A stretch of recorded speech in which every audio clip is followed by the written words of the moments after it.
Hello, everyone. This is Steve O'Reilly and Gail Saunders with Skinny Post TV and our prediction show. Today, we take a look at the AFC North and who we think is going to come out on top in that division between the Steelers, Ravens, Bengals, and Browns. Gail, what do you think? I'm going to have to go with the Pittsburgh Steelers taking the AFC North. I know all you Ravens fans out there. I got a lot of Ravens friends out there, but realistically, let's talk about the Pittsburgh Steelers and how banged up they were. A lot of people were talking about how old the Steelers defense might be, but I think they're a gutsy team, and they just got banged up at the wrong time. And then you look at the offensive line. That offensive line was, every week it was a different lineup in there. I think what they did in the draft, they brought a lot of solid pieces in, and other guys are getting healthy this year. So the only thing that's different is there could be the running game this year with Mendenhall not knowing when exactly he's coming back.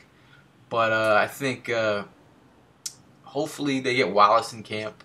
But they still have two decent receivers in Emmanuel Sanders, Antonio Brown, my sleeper in fantasy. That guy is ridiculous. But together, I think the team's probably going to gel a little bit better this season. They got a lot to prove. And they had crazy amount of turnovers last year. I mean, ridiculous amount of turnovers. It's not normal that you see a team that turns over the ball that many times 2 years in a row. So I think less turnovers, more victories for the Steelers. Well, I'm going to disagree with you, my friend, and for all the reasons that you stated, I think the Steelers have too many question marks. You said that they had an injury problem last year. I think they have an injury problem again this year. As you alluded to, Mendenhall's a little banged up.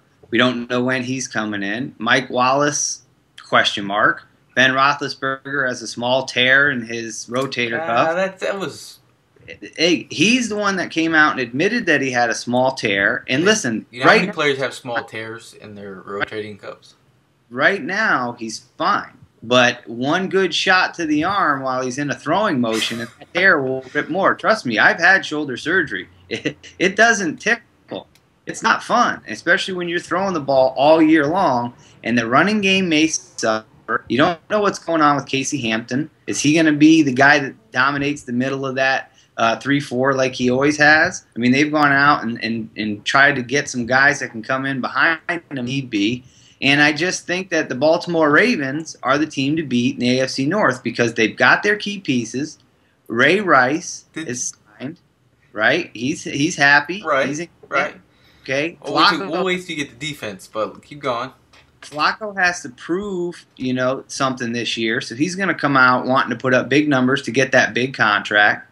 They've got everything that they need right now. The defense is still solid. Terrell Suggs hurts them. You lose a Suggs, you can't replace. This guy is not just any defensive end in the AFC. This guy is the defensive player of the year. True, but we don't know if he's gone for the entire season or not. And they had Courtney Upshaw was on many boards in the draft, was one of the guys that was very much expected to go in the first round. And if any team is going to get the most out of their guys, it's probably going to be Baltimore. Because when you go into the huddle with a thinner and faster Ray Lewis, who's slimmed down, he's rededicated himself. The Ravens right now, in my opinion, they still have what it takes to win that division. And I like the Steelers. It's still going to be a slobber knocker of a division. All right. And don't sleep on the Cincinnati Bengals. I mean, Marvin Lewis has really turned that ship around. He got his extension. So did Coach Zimmer. So did Coach Gruden. They've got their core. Andy Dalton's got a year under his belt. A.J. Green's got a year under his belt. They brought in a running back that never fumbles the ball, Ben Jarvis Green Ellis, somebody that they can depend on. They've got a great tight end. They've got a lot of weapons and a very solid defense. But you also have to remember that they also have a tougher schedule. Last season they had a soft schedule, and I think people are going to see them coming a little bit more this year. And not going to take people off guard. I think, I love what they did, especially when with rookies playing key pieces. It's the reasons why they, got into the playoffs. But it'll be interesting. Okay, they went unbeaten, so they're the team to beat. I'm not doubting that the Ravens can, they possibly win the division. But I just think a lot of things happened to the Steelers last year, and 2 years in a row, I just can't see the same things happening. And the Steelers did have the #1 defense in the league last year. Well, their defense is always going to be solid. So I feel like, with a retooled offensive line that could really help. My only concern really is the Mike Wallace issue. That's a huge loss. If he come, listen, this is the biggest thing in my opinion, and this is just me. I don't have any facts to back up this opinion, but what I've noticed is that guys that hold out and guys that don't show up into camp, when they do come back into the team atmosphere and they do get into playing football, they seem to be susceptible to injury. It seems like guys get hurt when they're out of camp. They come in, and next thing you know, they got a torn hamstring or something happens where they get banged up, they get injured, and I'm not saying that Wallace is going to come in and get injured, but he's missing valuable time right now. So I don't know how that's going to play out. I don't think the Steelers know how it's going to play out. Even his mental, looking at a Deshaun Jackson type scenario, it reminds me of the Wallace situation. He's coming in, does he want to play on that contract? If he comes in, it's a $2.7 million deal. If he gets injured, what happens? I don't know, but it'll be interesting. That's the one key piece. I think he's the home run hitter. He stretches those defenses and allows guys like Antonio Brown to come over the middle and do what they do best. But when your running game's a little bit questionable, they're going to have to rely on that passing game. And I think they're going to have to get Wallace in camp sometime soon. Last but not least, again, we talk about the Cleveland Browns. That's a whole team that just got sold, actually. Hopefully they don't get moved. But that'd be terrible. You can't. What if they went to L.A.? Imagine that. That won't happen. I know. But Cleveland would set the city on fire. They'd be so mad. I like what they did in the draft. They stabilized the running game, hopefully, with Richardson. They brought in Whedon.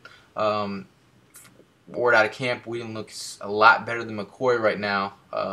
We haven't gone live yet, but he's looking pretty decent with throws, and he's taking command of the offense. I just think it's too much, especially in that division. It's not like you're playing in the NFC West, or it's going to be tough to win that division being the Browns. And plus, you're rebuilding. I just don't see them getting out of the bottom of the cellar. Yeah, I agree. But I do like the direction that the team appears to be heading. And, there's little murmurs that there's going to be a shakeup in the front office. They don't know what's going to happen with Holmgren. Those type of questions are lingering right now. But, I think Whedon is going to be a great NFL quarterback. I mean, I really do. I've seen him make throws that are NFL quality throws. He drops it in the bucket. He hits guys in stride. He's used to working with top-tier receivers because when he was in college, he played with the top wide receiver taken in the draft.